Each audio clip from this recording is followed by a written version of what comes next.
বলেন আপনার এভাবে এই যদি ঘটনা একের কিভাবে পর এক আর হতে থাকে রাহিন নামের যে ছেলেটা, একটু জোরে বলেন। রাহিন নামের ছেলেটা আর একটা মেয়ে ঘটিত একটা বিষয় ছিল।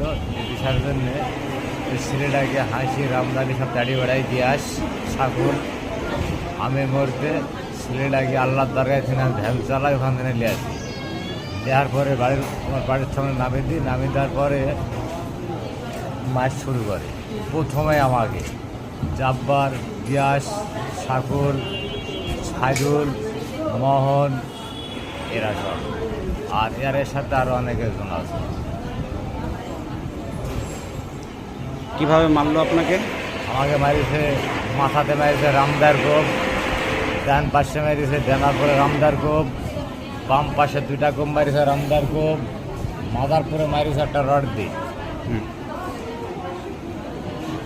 আপনি এখন কীরকম অবস্থায় আছে? এখন আমার অবস্থা খুব ভালো না, আপনার তো অনেক রক্তক্ষরণ হয়েছে। অনেক রক্ত ক্ষরণ হয়েছে। জাহিদ কোথায় গেল?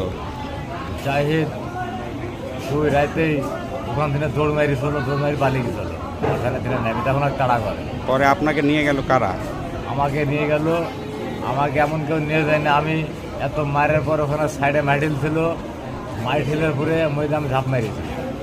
মারি আমি যেভাবে হোক সাঁতার করে বুকে হাঁফড়ি আমি টুকটুক করে হাঁটতে পারি, সামান্য দূরে বাড়ি। এখন কি আপনি দৌলতপুর হসপিটালে ভর্তি? আমি এখন দৌলতপুর হসপিটালে।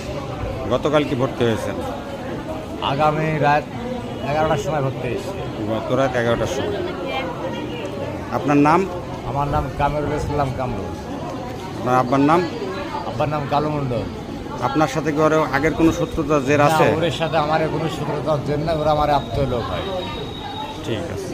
একটা মানুষ যদি মানুষকে এভাবে মারে তাহলে সমাজে আর কোথায় যাবে এসব বিচার?